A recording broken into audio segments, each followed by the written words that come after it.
பரபரப்பான அரசியல் சூழலில் இன்று கூடுகிறது தமிழ்நாடு சட்டப்பேரவை கூட்டத்தொடர்.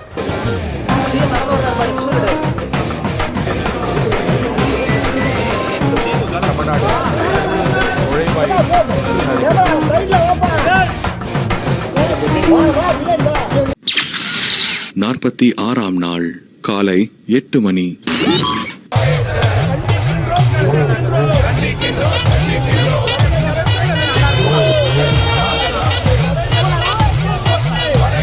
ஏண்டா எதுக்கு உண்ணாவிரதம் இருக்குன்னு ஒரு விவசாய வேண்டாம்? கவர்மெண்ட்ல இருக்கவன இழிச்சவன் நினைச்சீங்களா?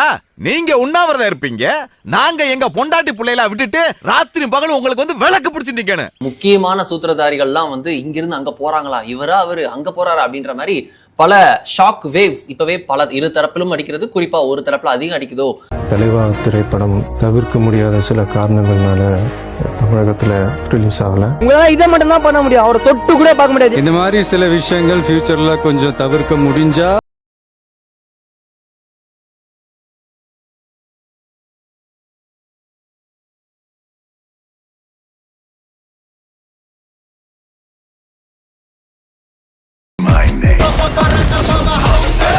அப்படின்றது. ஆட்கள் மாறுவது ஒரு பக்கம், கூட்டணி மாறுவதே இன்னொரு பக்கம் அப்படின்னு வந்து நிற்கிறது தமிழக அரசியல் களம். நெக்ஸ்ட் மீட் பண்றேன்.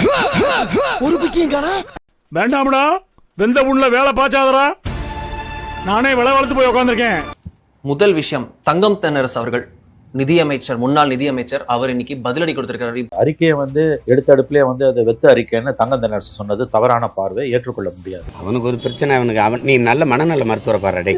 நீங்க வெள்ளை அறிக்கை வெளியிடும் போது பிடிஆர் 5 ஆண்டுகளுக்கு முன்பு அதை வந்து சிலாகிச்சு நீங்க கொண்டாடினீங்க. இப்ப அவங்க வெளியிடலாம்.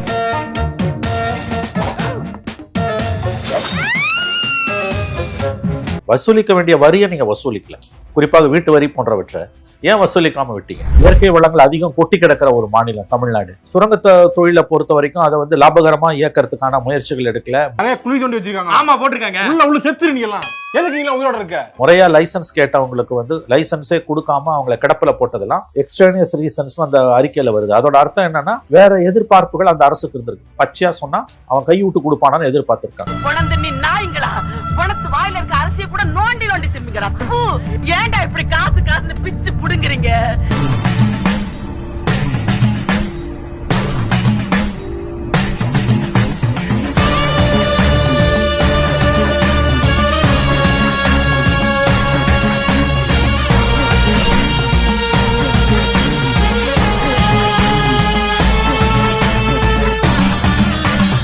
நம்ம சேனலோடைய வளர்ச்சிக்கு நீங்கள் கான்ட்ரிபியூஷன் செய்யணும் அப்படின்னு நினச்சிங்கன்னா இந்த QR கோட் மூலமாக உங்களால் முடிஞ்ச அமௌண்ட்டை நீங்கள் கான்ட்ரிபியூஷனாக நம்ம சேனலுக்கு அடிக்கலாம். நன்றி. குஜராத்தோட கம்பேர் பண்ணது எப்படின்றத எனக்கு புரிஞ்சுக்க முடியல. குஜராத்தில் வெல்ஃபேர் ஸ்கீம்ஸே கிடையாது, நலத்திட்டங்களே கிடையாது. அப்போ அவங்க வந்து வச்சிருக்காங்கன்னா அது வச்சிருக்காங்க தான். நம்ம நிறைய வெல்ஃபேர் ஸ்கீம்ஸ் பண்றோம், வெல்ஃபேர் ஸ்கீம்ஸ் தப்புன்னு சொல்லின்ற மாதிரி அந்த டோனை முன் வைக்கிறாரு. நீங்க சொல்ற அனைத்தும் என்கிட்ட இருக்கு. இந்த பவர் போட்டிக்கு தயாரா? அடுத்ததா பாக்குறோம், அவர் வந்து உங்களுக்கு வேணா எழுதி வச்சுக்கோங்க, ஒருவேளை 5 வருஷம் ஆட்சியை தாவேக்கா பூர்த்தி செஞ்சுச்சுன்னா 20 லட்சம் கோடியா தமிழ்நாட்டின் கடன் இருக்கும். 20 லட்சம் கோடியா தமிழ்நாட்டின் கடன் இருக்கும், இல்லைன்னா நான் இந்த பொறுப்புல இருக்க மாட்டேனுமே அப்படின்னு சொல்லியிருக்காரு. அந்த பொறுப்புல அவர் ஏற்கனவே இல்லை. அதனால வந்து ஒன்று, குஜராத்தை வந்து கம்பேர் பண்ண தப்பு. ஏன்னா அங்கே வெல்ஃபேர் ஸ்கீமே சரியில்லைனா ஓகே, ஒரு பேச்சு வச்சுக்கிறோம். வெல்ஃபேர் ஸ்கீமா இல்லையா அப்படிங்கிறது உங்களுடைய ஆட்சி நடத்துகிற முறை. இது வந்து ஃபைனான்ஸ் பொறுத்த விஷயம். அப்போ ஃபைனான்ஸ் ஒரு டிபார்ட்மெண்ட் நம்ம பல முறை பார்த்து, நான்லாம் பார்த்துருக்கிறேன். பல முதலமைச்சர்கள் வந்து சீஃப் செக்ரட்டரியே ஓகேன்னு சொன்னாலும் கேபினெட்லேயே அப்ரூவ் ஆச்சாலும் ஃபைனான்ஸ் செக்ரட்டரி காசு நகர்த்த மாட்டார்ப்பான்னு கவலைப்பட்டிருக்காங்க. நான் பார்த்துருக்கேன். ஏன்னா வந்து காசு எல்லாத்துக்கும் எடுத்து போட்ட முடியாது, மக்களுடைய பணம். அப்போ வந்து எப்படி செலவழிக்கணும் செலவழிக்கிறதுல ஒரு கணக்கு வழக்கு இருக்கணுங்கிற ரொம்ப முக்கியமான விஷயம். அப்போ நீங்கள் எவ்வளோ வெல்ஃபேர் ஸ்கீம் அறிவிச்சாலும் இங்கே கையில் காசு இருக்கான்னு பார்க்கணும். நேற்று திரு மரிய வில்சன் அவர்கள் ரொம்ப தெளிவாக சொன்னார். இந்த வார்த்தை திரு தங்கம் தென்னரசு இன்னைக்கு எழுப்பிக்கூடிய பிரச்சனைக்கு நேற்றே பதில் சொல்லியிருக்காரு.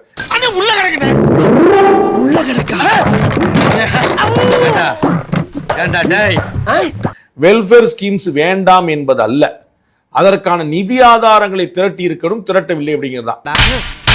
நீ கேட்ட ஒவ்வொரு கேள்வி என்ன செருப்பால் அடிச்ச மாதிரி இருக்குடா. இந்த 5 ஆண்டுகள் திமுக ஆட்சி பண்ணதுல மாணவ மாணவிகளுக்கு சைக்கிள் கொடுக்கல, இளம் பெண்களுக்கு வந்து தாலிக்கு தங்கம் திட்டம் கொடுக்கல. கடந்த அதிமுக ஆட்சியில் இருந்த திட்டங்கள்லாம் நிறுத்திட்டு அந்த ஃபண்டை டைவர்ட் பண்ணிருந்தாங்க. அதுவும் 10ஆம் போய் நிக்குதுங்க பாக்குறோம்.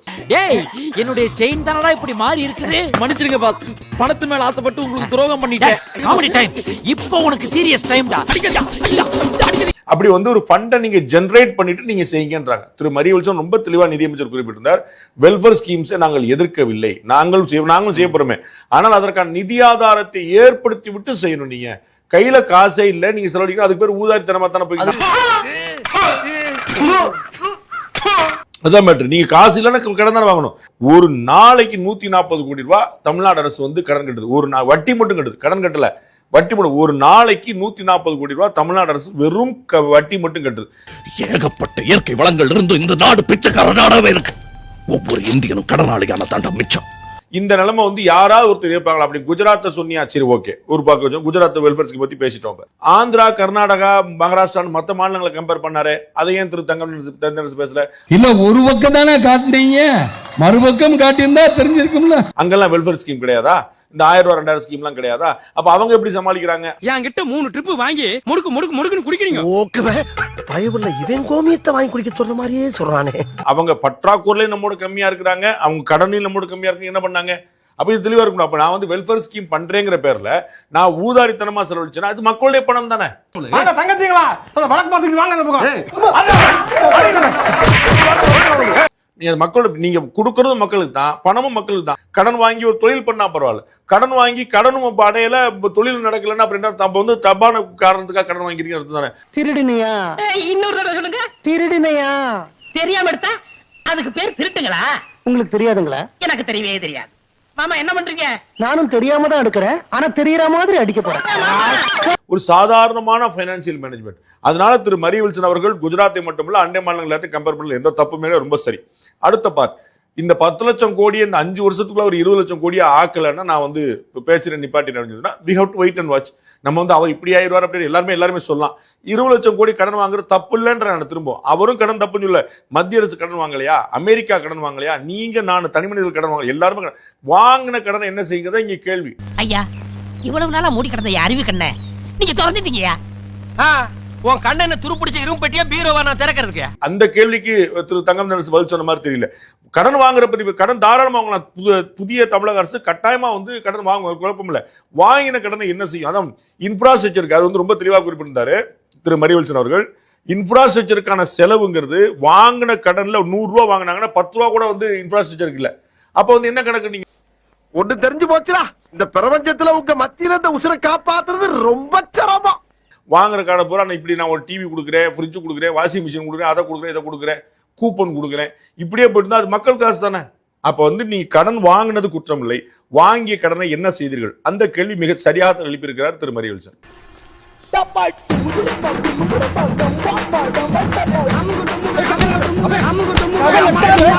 ஸ்டார்ட் பண்ணு.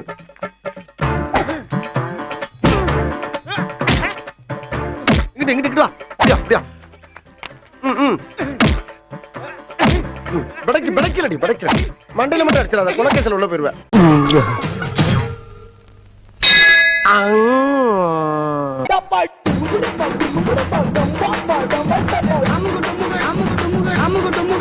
அம்மா